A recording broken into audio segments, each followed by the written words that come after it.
Hi, welcome to the third podcast of our firm, Nitya Tax Associates. Today, we'll be discussing classification of parts and accessories of motor vehicles. In this podcast, we'll be covering the background, the scheme of classification for these goods, practical illustrations, advanced rulings under GST, and bill payment. Background. Most of you would have been adopting one classification or other for your products. This classification would have rarely been challenged by the department. Now, a practical question which arises for your mind would be that why is this scheme of classification becoming relevant now? Notably, before GST, the BCT rate on all products was 7.5%. Similarly, excise duty rate on most of the products was 12.5%. Therefore, irrespective of the classification adopted by you, whether it was correct or not, the same duty rate was being paid by you. Now, post GST, from 1st Feb 2018, the BCT rate on goods falling under 8708 and 8714 has been increased from 7.5% to 15%. Similarly, the GST rate on goods falling under these chapter headings is 28%, vis-a-vis other goods which mostly attract the rate of 18%. So, if you see, the classification has now become important to determine whether the correct rate of tax is being discharged by you. Department, in various cases, has initiated investigations wherein the taxpayers were found not to adopt the rate of 8708 or 87. Continuing, let us understand why this confusion among classification happens. Headings 8708 and 8714 covers parts and accessories of motor vehicle. This is a very broad description and would cover in its ambit all the goods which are used to manufacture the motor vehicles. Now, let us take an example. A pipe of plastic which houses the wires used in an automobile. This pipe would be an accessory of a motor vehicle. At the same point of time, the second heading which you see, 3926, covers other parts of plastic. This pipe would also be covered under this heading. So you have two headings, both of which can cover the same product. Similarly, let us say rubber tire or a rubber seal. That rubber tire or rubber seal is a part and accessory of motor. However, there are specific headings under Chapter 40.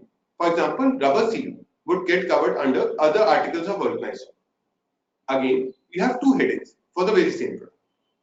Similar examples go for engines, pumps used in engines, valves, etc., which have specific heading under Chapter 84. With these two contrary headings, a logical conclusion for the department and taxpayers is under which heading would our product fall. For this, the scheme of classification has been laid down in the Custom Tariff Act, read with the section notes and chapter notes related to it. Headings 8708 and 8714 covers part and accessories which qualify three set of conditions. The first condition is such part and accessory should be designed specifically for the motor.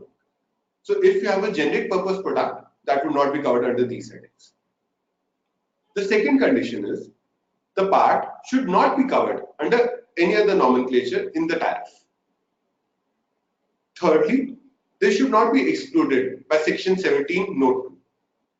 This is a very important exclusion because various parts are covered under this exclusion and would accordingly merit classification under their respective headings. Let us see what the exclusions under section note 2 are. Some of the illustrative exclusions are parts of general use of base metals. This has appropriately been defined under the section which covers base metals. Goods under heading 8401 to 8479 are also excluded. Similarly, articles of chapter 85, 90 and 91 are also excluded.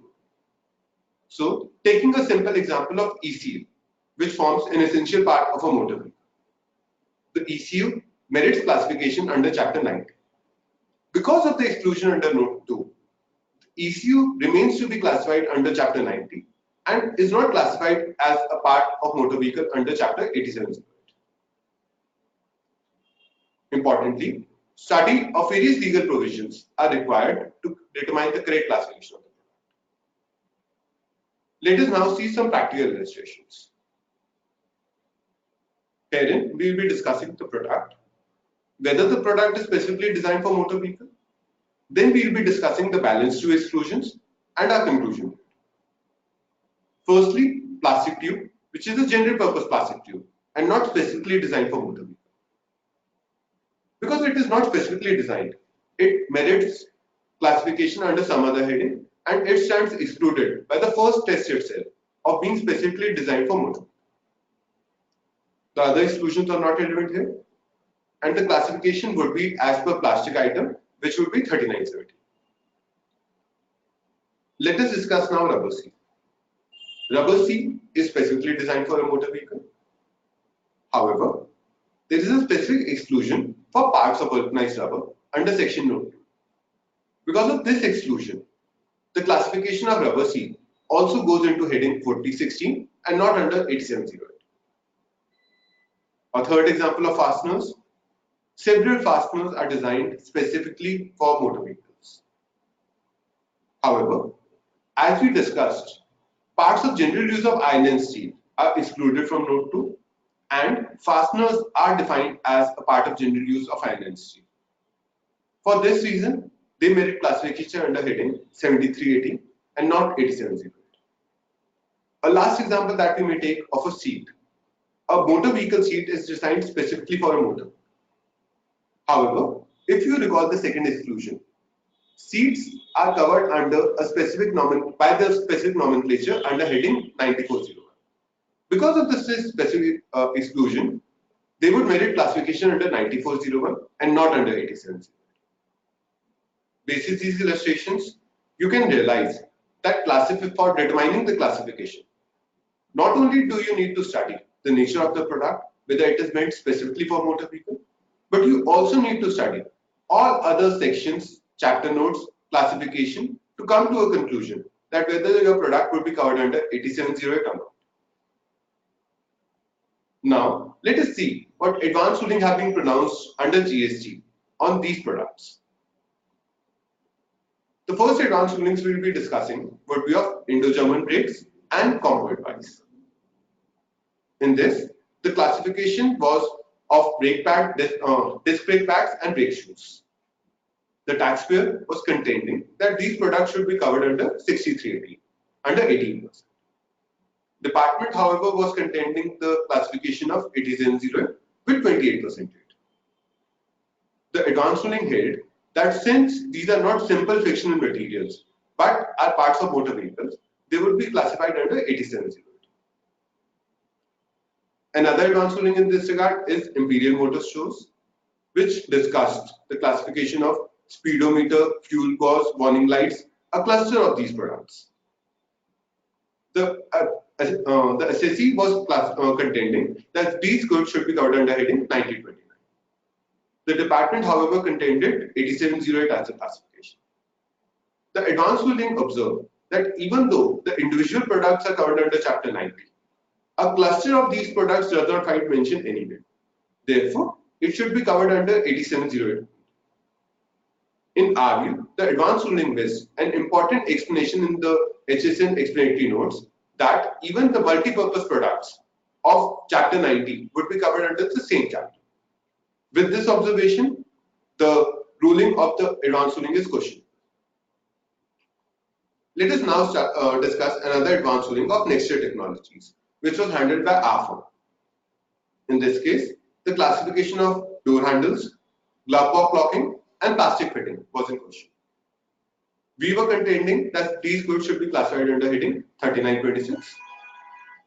The department, on the other hand, was contending 8708. In this case, the advanced ruling rightly considered that the parts of plastic which are of general use are specifically excluded by note. Because of this, they held the classification should be under 3926. Now, way forward for the clients. Basis this, because of this rate arbitrage, it is very important for the taxpayers to determine the correct classification. Once you determine the correct classification, there are two possibilities. First, there may be a tax payment of lower rate.